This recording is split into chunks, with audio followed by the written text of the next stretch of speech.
नमस्कार, आपका स्वागत है कीर्तनम बाय राम चैनल पर। और आज हमारे समक्ष मेन प्रश्न ये है कि राम भगवान नर से नारायण कैसे हुए, और इस पर आप प्रकाश डालेंगे। लोकाभिरामं रणरंगधीरं राजीवनेत्रं रघुवंशनाथं कारुण्यरूपं करुणाकरन्तं श्रीरामचन्द्रं शरणं प्रपद्ये। आपदामपहन्तारं दातारं सर्वसम्पदां लोकाभिरामं रामं भूयो भूयो नमाम्यहम्। नीलाम्बुजश्यामलकोमलाङ्गं सीतासमारोपितवामभागं पाणौ सायकचारुचापं नमामि रामं रघुवंशनाथं। आपका प्रश्न बहुत अच्छा है और आप धन्य हैं कि भगवान के संबंध में ऐसा प्रश्न किया है, क्योंकि ऐसे ही प्रश्न माँ देवी पार्वती ने भगवान शंकर से किया था। तो भगवान शंकर जी ने कहा था कि धन्य धन्य गिरिराज कुमारी, तुम समान नहीं को उपकारी। पूछो प्रश्न जगत हित लागी, तुम श्री राम चरण अनुरागी। तुम्हारे भगवान के प्रति कुछ न कुछ प्रेम है, तभी ये प्रश्न किया है। अब इसको सादर इस प्रश्न का उत्तर सुनिए। रजोज से जन्मनि सत्ववृते, रजोज से जन्मनि सत्ववृत्वे स्थितो प्रजानाम फलये तमस्पृशे। ये ब्रह्म जो है, परमात्मा जो है, जब उसको लीला करना होता है तो रजोगुण धारण करके ब्रह्मा के रूप में प्रजा की सृष्टि करता है, और सतोगुण धारण करके विष्णु के रूप में सृष्टि का पालन करता है, और जब अपनी लीला को समाप्त करना होता है तो तमोगुण धारण करके इस जगत का संहार करता है। वास्तव में ब्रह्म एक ही है। जब उसको लीला करना होता है तो रजोगुण, तमोगुण और सतोगुण धारण करता है। परंतु जब इस संसार की रचना हो जाती है तो पालन करना भगवान विष्णु का कर्तव्य रहता है। तो वो जो है, जब धर्म की हानि होती है और पाप बढ़ता है तो उस समय जो है वो अवतार लेते हैं कि जदा जदा ही धर्मस्य ग्लानिर्भवति भारत अभ्युत्थानाम धर्मस्य तदात्मानं सृजाम्यहम्। और परित्रणाय साधूनां विनाशाय दुष्कृतं धर्म संस्थापनार्थाय संभवामि जुगे जुगे। यही बात तुलसीदास जी ने भी रामचरितमानस में कहा है कि जब जब होई धर्म कै हानि, और बालहि असुर अधमय अभिमानी। करहि अनीति जाई नहीं बरनी, सीदहि बेप्र धेनु सुर धरनी। तब तब प्रभु धरि विविधि शरीरा, हरहि कृपा निधि साजन पीरा। भगवान उस समय अनेक शरीर धारण करते हैं। जब हिरण्यकश्यप का अत्याचार बढ़ा तब नरसिंह भगवान के रूप में जो है अवतार लिए और उसका वध करके प्रजा का पालन किए, धर्म की रक्षा किए। जब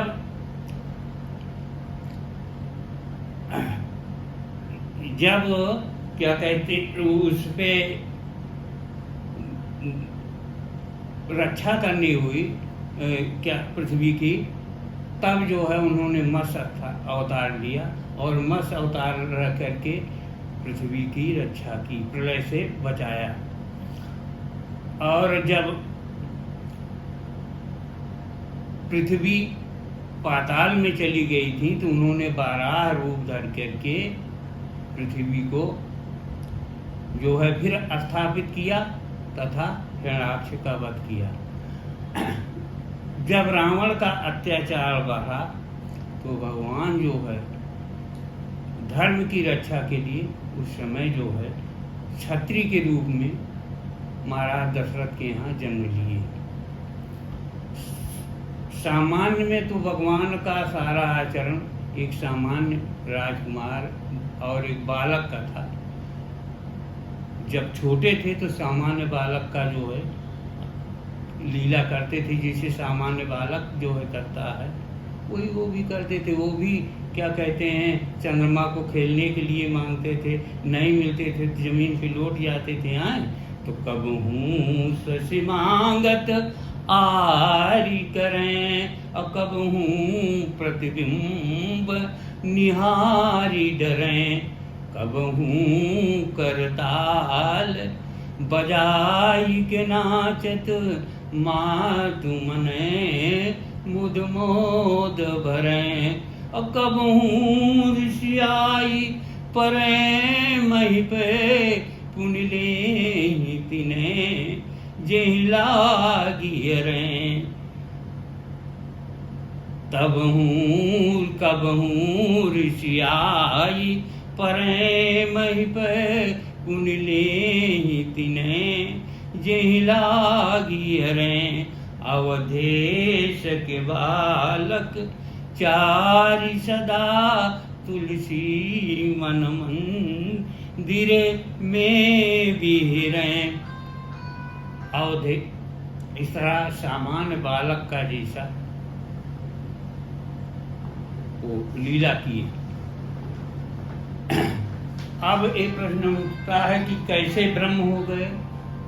तो नामकरण के ही समय इसका संकेत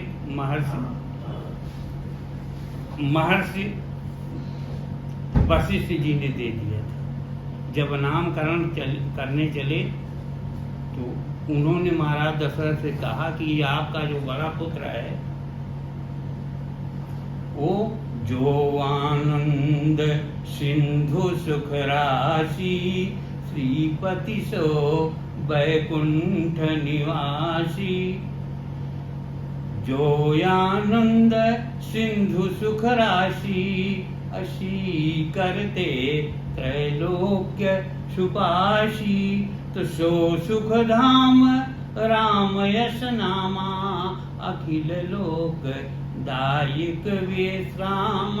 काय आपका पुत्र जो है वो आनंद का सिंधु है। सारे संसार में आनंद ही आनंद, इसके जन्म के बाद सारे संसार में आनंद ही आनंद होगा। इसके एक ही इस आनंद सिंधु के एक कण से ही सारा संसार आनंदित हो जाएगा। अब एक प्रश्न उठता है भी महर्षि वशिष्ठ ने क्यों कहा। तो वो वही सत्य ऋषियों में एक थे, भगवान ब्रह्मा के मानस पुत्र थे, ज्ञानी तो थे ही, तो उन्होंने कह दिया होगा। लेकिन शास्त्रों में प्रमाण है कि जब सूर्य वंश का उदय हुआ तो उसका उपरेहित बनने के लिए ब्रह्मा जी ने कहा वशिष्ठ जी कि आप इसके पुरोहित बन जाइए। तो तब ब्रह्मा जी तो वशिष्ठ जी ने कहा कि उपरेहित कर्मयति मंदा वेद सुमिति वेद पुराण सुमिति कर निंदा। तो वशिष्ठ जी ने कहा पिताजी, ये उपरहित कर्म बहुत निंदनीय होता है, इसको निंदा शास्त्रों पुराणों में भी किया गया है, मैं इसे नहीं ग्रहण करूंगा। तो ब्रह्मा जी ने कहा कि ये है, कहो लाभ हुई है, तू ही कहा कि इसको आप ग्रहण कर लिए, आगे जो है भविष्य में इसका लाभ आपका मिलेगा। जो परम परमेश्वर जो हैं वो आपके इसी उपरहित कुल, इसी यजमान कुल में जो है धूप के रूप में प्रकट होंगे। तब मैंने मन में विचार किया कि जो कुछ त्याग तप जो किया जाता है, त्याग तप व्रत तपस्या भगवान को प्राप्ति के लिए, लेकिन अगर इस उपरहित कर्म से ही हमें जो है भगवान की प्राप्ति हो जाती है, भगवान की भक्ति हो जाती है, भगवान का दर्शन हो जाता है, तो हम क्यों न इसी कर्म करें। जिस कर्म से भगवान की प्राप्ति होती है वही कर्म सबसे उत्तम कर्म है। अब आगे जो है यहाँ तो हो गया, फिर भगवान जो है जैसे सामान्य बालक की तरह रहे। चारों राजकुमार का एक ही काम था, चारों राजकुमार चारों रूप शील गुणधामा तदपि अधिक सुख सागर रामा। चारों रूप शील गुण थे, राम कुछ अधिक थे, यहाँ तक चला। लेकिन फिर कैसे वो जीव रह गए और वो ब्रह्म बन गए। तो इसकी कथा है, जब भगवान 15 वर्ष के हो गए, किशोरावस्था आ गई और वेद और पुराणों का अध्ययन कर चुके थे, शास्त्र की भी शिक्षा प्राप्त कर चुके थे, परंतु किशोरावस्था में उन्होंने बड़ा धनुष क्षत्रियों वाला नहीं ग्रहण किया था। उसी समय जो है विश्वामित्र जी जो हैं वो आए हैं। विश्वामित्र महामुनि ज्ञानी और बसही विपिनी शुभ आश्रम जानी। तहाँ जग जोग ध्यान मुनि करही अति मारीच शुभावहि डरही।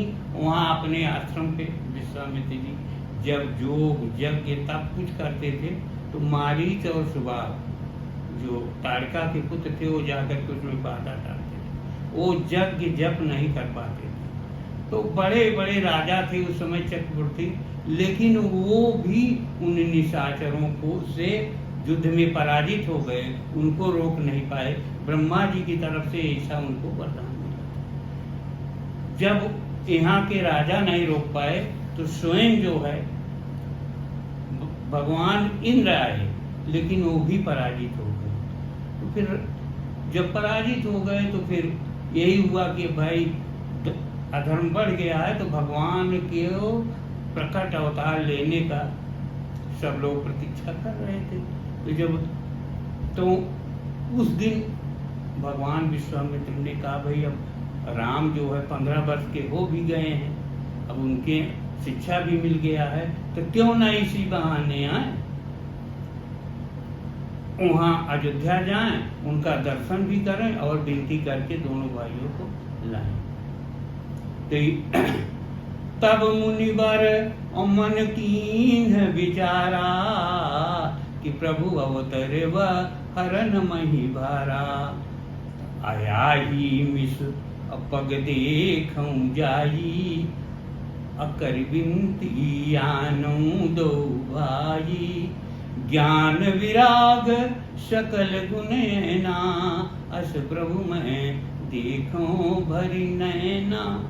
इस तरह मनोरथ अपने मन में विचार करते हुए वहाँ से अपने आश्रम से चले और सरजू के तट पे आ गए। सरजू में स्नान किया, स्नान करके दूध दरबार यही विधि करत मनोरथ आए सरहू तीर। करिमज्जन सरजू जल गए भूप दरबार में आ गए। जब उनका आगमन सुना तो महाराज दशरथ ब्राह्मणों को लेकर के सब आकर के उनको अगवानी किया, ले जा करके अपने आसन में बिठाया, उनकी पूजा किया, भोजन किया, करवाया। तब जो है हाथ जोड़ के पूछा कि महाराज आपका आगमन कैसे हुआ, आज्ञा दीजिए मैं आपके वचनों को पूरा करूं। तब भगवान विश्वामित्र ने तुरंत कहा कि भी असुर समूह सतामनि मोहि, और मैं जाचन आयोन बतूनि, अनुज समेत देहु रघुनाथा, निश्चर बधि अमोघ सनाता।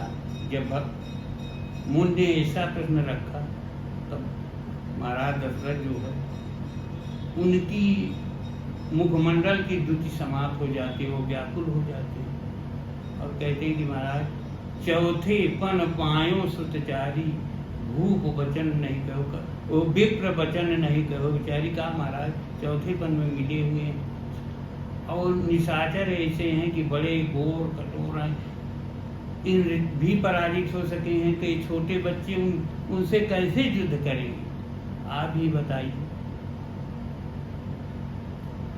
उस समय जो है वशिष्ठ जी ने उनको समझाया, कहा महाराज आप विश्वामित्र जी आए हुए हैं, आप उनका सम्मान करिए।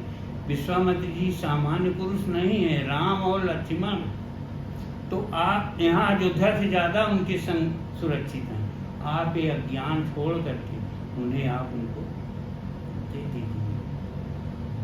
जब वशिष्ठ जी ने इसे कहा तो भगवान महाराज दशरथ जो है अपने दोनों पुत्रों को बुलाकर उनको सौंप देते हैं और कहते हैं कि मेरे प्राण नाथ सुत दोहु, तुम मुनि पिता आने नहीं को। कहा कि भगवान ये दोनों मेरे प्राण हैं और आवाज से आप इनके पिता हैं, दूसरा कोई संबंध नहीं है पिता और पुत्र का। विश्वामित्र जी प्रसन्न होकर के दोनों भाइयों को लेते पुरुष सिंधु दो वीर, हरस चले मुनि भय हरन, कृपा सिंधु मति धीर, अखिल लोक कारण कर। विश्वामित्र जी सुनते हैं कि कहते हैं, अपने मन में विचार करते हैं कि ये तो परमात्मा जो विष्णु भगवान है वो तो ब्राह्मण के बड़े भक्त हैं, आज उसी रूप में राम के रूप में इन्होंने अपने पिता को छोड़ करके एक ब्राह्मण की रक्षा करने के लिए आए हुए। इस तरह वो चलते हैं। बहुत प्रसन्न होकर के विश्वामित्र जी दोनों भाइयों को लेके अपने आश्रम जा रहे हैं। शाम हो गई, वहाँ जो है आश्रम के बिल्कुल निकट पहुँचने वाले हैं तो भगवान ने देखा कि एक सरोवर है, उसमें कमल खिला हुआ था। तो लक्ष्मण से कहा कि भैया लक्ष्मण, गुरु जी को पूजा का भी समय है, फूल की आवश्यकता होगी तो चलो इस सरोवर से थोड़ा फूल ले लें। तो उसमें जाते हैं, जब फूल तोड़ने तब उनके पिता का भाव आ जाता है, ब्रह्म भाव उसी समय समाप्त हो जाता है। वो सोचते हैं भाई महाराज हमको ये धरोहर दिए हैं, अरे बच्चे हैं कहीं डूब न जाएं, अभी किशोर अवस्था है, तो वो भी घुस जाते हैं। वो पर कि राम गहरे पानी में मत जाओ बेटा, सरोवर बहुत गहरा है, इस तरह कहते हैं। कहने का मतलब है कि उनके अंदर वो जो है इतने बड़े ऋषि हैं और उनको ज्ञान है कि ब्रह्म हैं, लेकिन फिर भी जो है भगवान की माया से मोहित होकर के उनके पुत्र भाव आ जाता है। इसे जिसके विषय में कहा गया है कि जिनके नाम लेने से बड़े बड़े पापी भवसागर पार हो जाते हैं। नाम अजामिल ते खलकोटि, अपार नदी वो बूढ़त कारो, जे सुमिरत रज होई शिलासन, होई अजापुर बारिद बारो। तुलसी जिनकी होत अजापुर बारिद बारे, तुलसी जिनके पद पंकज से प्रकटी तटनी जो हरे अगारो। ऐसे प्रभु जो हैं जिनका नाम लेने से भवसागर सूख जाता है, वो प्रभु आज कह रहे हैं, वो विश्वामित्र अपने मन में विचार कर रहे हैं कि क्या कि